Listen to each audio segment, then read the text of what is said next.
ټیبلیټ سنسیوال استعمالي که چېرې یو انسان ته ډپریشن وي، یعنې ذهني بوج وي او داسې ذهني بوج او سوچونه فکرونه وي چې په هغې کې هغه ته خفګان ډېر زیات محسوسیږي.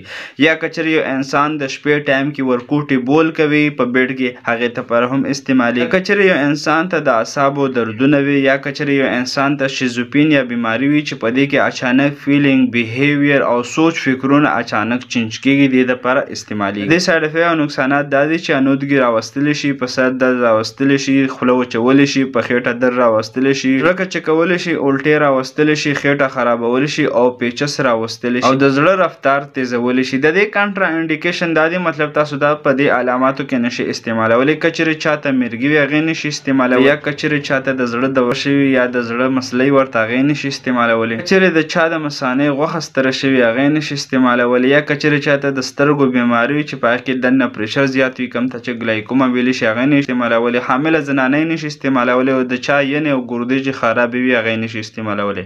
همدغه شان میډیسن انفارمیشن دپاره زموږ سره اوسئ. شکریه. الله حافظ.